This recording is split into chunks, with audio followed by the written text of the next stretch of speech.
What's up, netizens? Siyempre, magkikwento ako yung nangyari sa araw na to.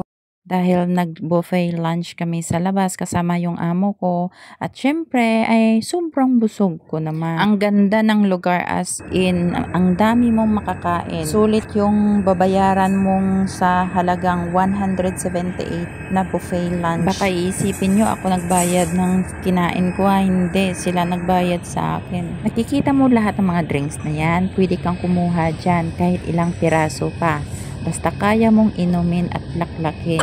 Marami kang pagpipilian. May tea, may soft drinks, may juice. At marami pang iba. Yung nasa taas nakikita mo yon, mga tea yun. Iba't ibang uri ng tea. At ito yung napili ko, ang Schweppes Soda. At sa portion na to ay yung mga iba't ibang uri ng fishball, meat, tsaka gulay. Pagpipilian mo lang kung anong gusto mong kunin. Mamimili ka lang dyan. At syempre, pinili ko na yung mga paborito kong kinakain lagi. Yung may mga laman sa loob. Yung may mga cheese. At syempre, tikman din natin yung mga hindi pa natin natikman. Diba? Nandito na tayo mapapalaban tayo sa pagkain ito ng madamihan. Sa katunayan, pangalawang restaurant pa lang to nakainan ko ng buffet. Yung una ay is yung Korean restaurant. So, ito na yung nakuha natin. Hindi na magkasya. Ang dami pang pwedeng makuha.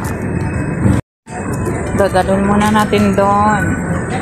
Siya nga pala kung bakit kami nag-buffet lunch ay dahil hindi sila natuloy sa Disneyland. Mag-staycation sana sila doon, kaya lang nagka-black rain kaya na-cancel yun. Kaya kinaumagahan nag-decide sila na mag-lunch buffet kami kasama ako. Ayun, natuwa si Kunyang. Dito naman tayo sa sauce. Naku, hindi ko alam kung paano i-mix tong mga sauce na to. Make your own sauce daw. Ang hirap kumain na hindi ka sanay sa isang lugar. Daw mundo kaya sa mga bagay.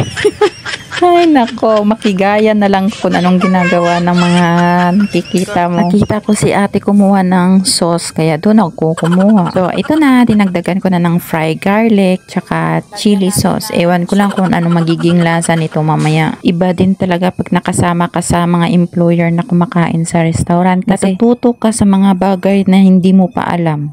Samantala sa Pinas, tuyo lang tsaka suka yung ginagamit natin. At kumuha pa ako ng isang klaseng sauce. Ito naman ay ginagamit para sa beef mamaya. So balik na tayo sa table. Kita nyo yan? Sa akin yan, ng dalawa. Sabi ko sa inyo pwede kayong kumuha kahit ilang piraso basta kaya nyong laklakin. Siya nga pala yung mga beef tsaka yung pork, in-order sa kanila pero pasok pa rin yun sa binayad nyo. Dapat pala pag kumain ka sa buffet, dapat mabilis ka kumain kasi may oras. Yung kinainan namin, 90 minutes lang yun. 3 drinks lang naman ang naubos ko pero yung isa, tinake out ko na.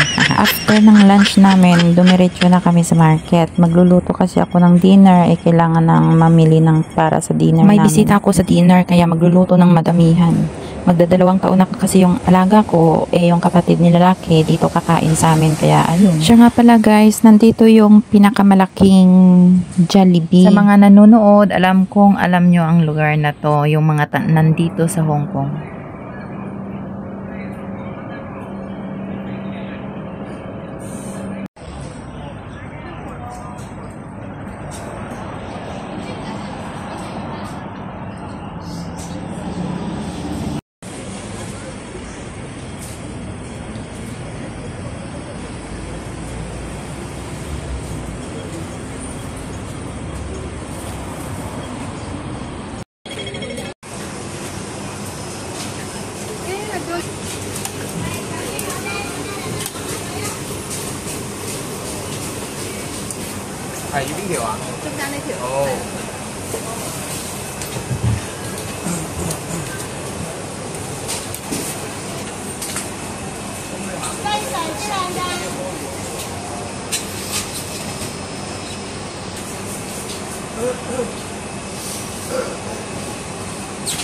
Pagpasensyahan nyo na ako guys, naubusan ako ng masabi. Till next time po.